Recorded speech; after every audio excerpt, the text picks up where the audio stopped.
Hi, my name is Christopher Catisse, and I work at the University of Utah on a research project called the Utah Frontier Observatory for Research in Geothermal Energy, or Utah Forge. Today we're going to talk about geothermal energy, an important renewable energy source.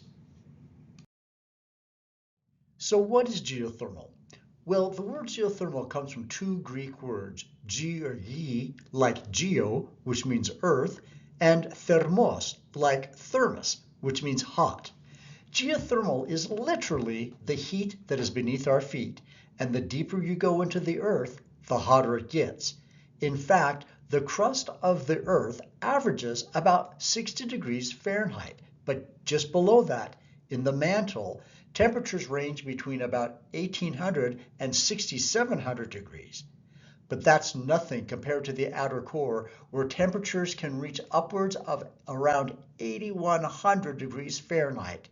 And the inner core, where there is radioactive decay from radium, uranium, and thorium, the center of the Earth, you can find temperatures reaching about 9400 degrees Fahrenheit.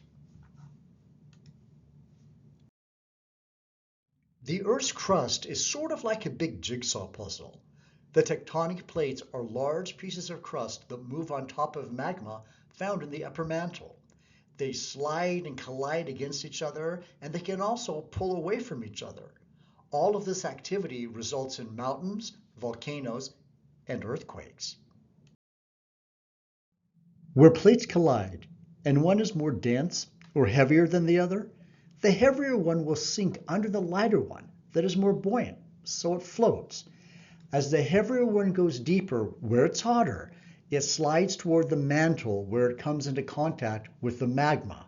The rock breaks up and makes openings for magma to come to the surface and make volcanoes. When the two plates have the same density, they push up against each other and the plates crumble and fold upwards, forming mountains.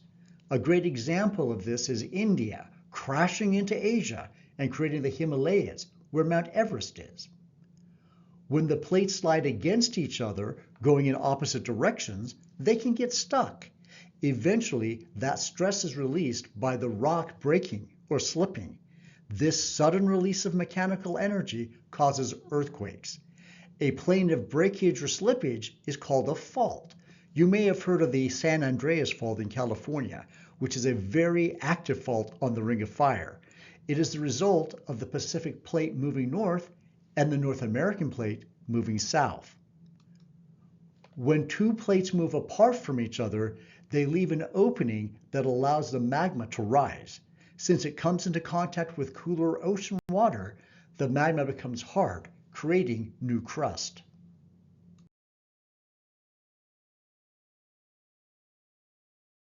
The Ring of Fire is a region around much of the rim of the Pacific Ocean, where many volcanic eruptions and earthquakes occur.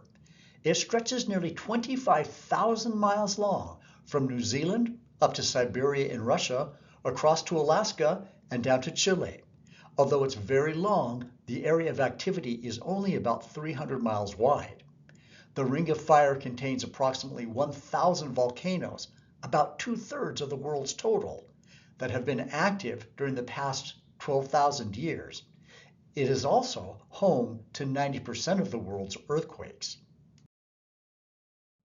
The heat beneath our feet is everywhere, and it's no coincidence that geothermal activity is found at plate boundaries and where there are or were volcanoes. Where two tectonic plates collide, they create cracks in the crust through which water heated by magma can escape to the surface. Below the surface, we have a heat source, like magma, that provides energy in the form of heat. When it comes into contact with the surrounding rock, there is a transfer of heat from that magma to the rock. What happens when you iron a shirt and you touch the shirt? You can feel the heat, right? That transfer of heat from the iron to the shirt is called conduction. When rainwater, snowmelt, or seawater seeps into the earth and comes into contact with the hot rock, the water heats up. Since earthquakes and magma movement have made cracks and openings in the Earth's crust, that hot water can come to the surface and remain there as a natural geothermal system, like a hot spring. The water rising up to the surface and sometimes becoming steam is called convection. What does a natural geothermal system look like? Well, a natural system needs three parts: heat, water, and a pathway for the water to move through. Probably the most famous natural system in the world is in Yellowstone National Park in the western part of the US. Its geothermal features include hot springs, boiling mud pots, and of course geysers, like Old Faithful.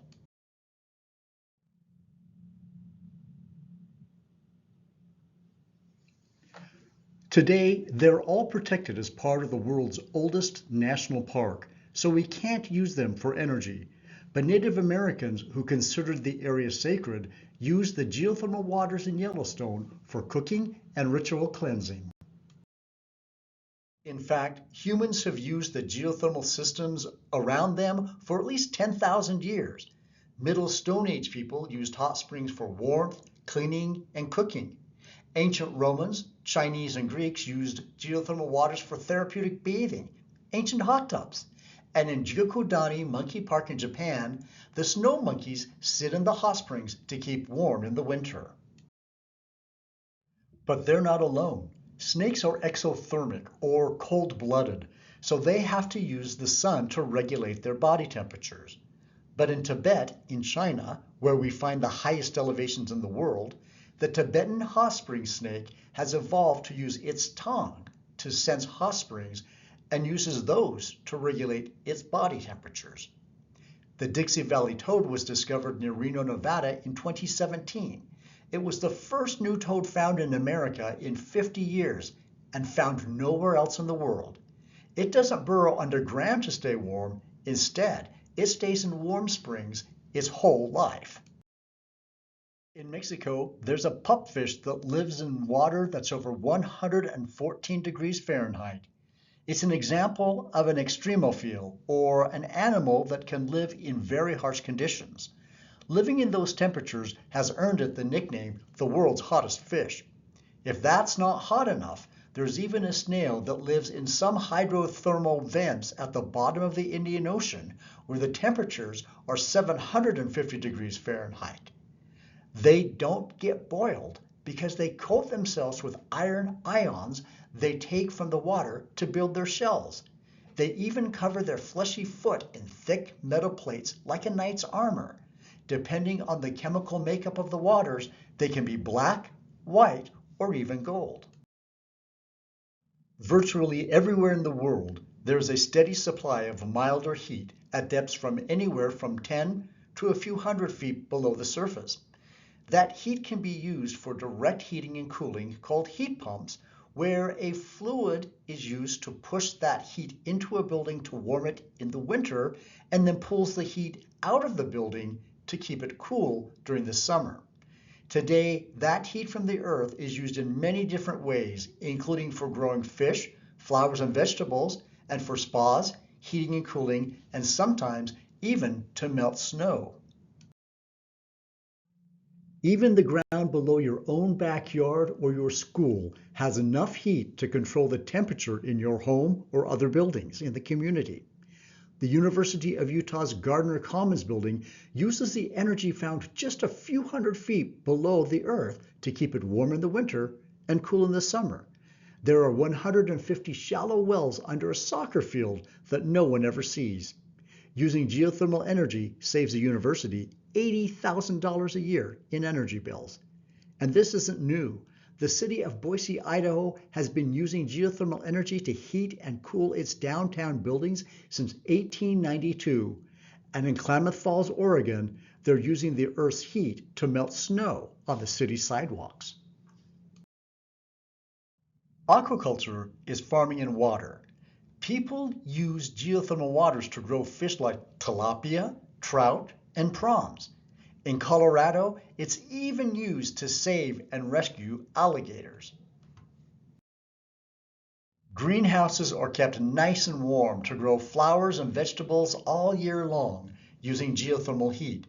If you see a poinsettia at Christmas time or chrysanthemums around Memorial Day in stores, there's a good chance they were grown in nurseries that use geothermal heat, like the one in these photos near Newcastle, Utah. Can you guess which country in continental Europe grows the most bananas because they use geothermal energy? Iceland! Iceland uses the heat beneath our feet to keep greenhouses at the required temperatures to grow this yellow fruit. They're even working to save a species of banana that is at risk of going extinct in the wild. Remember when we talked about rainwater seeping into the earth and being heated up by hot rock? Well, if that hot water can't make its way to the surface through cracks, it ends up being trapped underground. By drilling geothermal wells in places where this hot water is found, we can harness the heat to produce electricity in geothermal power plants. So how does geothermal heat generate electricity in power plants? First, the water flows up to the surface through a well and becomes steam. Next, the steam travels through a turbine to a cooling tower where it condenses and becomes water again. The change from steam back to water causes a drop in pressure, which then turns a turbine. The turbine is connected to a generator that makes electricity. Finally, the cooled water is then pumped back into the ground where the earth heats it up and the process starts all over again. And guess what? We even generate electricity from geothermal resources here in Utah. All three power plants are located in Beaver County, and together they produce enough electricity for about 66,000 homes. However, at this time, that electricity doesn't stay in Utah. It's sent to Arizona and California. You may have heard of other sources of renewable energy like solar or wind, and may have seen solar panels or windmills. Those are great sources of renewable energy, but solar only works when the sun is shining and windmills need the wind to blow.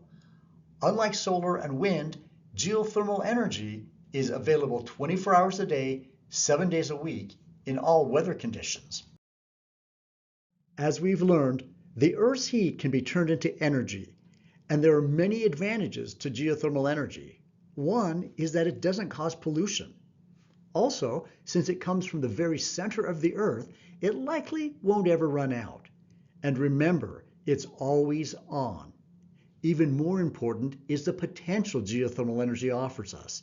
Scientists believe if we can get just 2% of the energy found between about 2 and 6 miles underground, we will have 2,000 times the energy used in the United States every year. And all that energy is clean, renewable, and available 24/7. And that's good news for Mother Earth.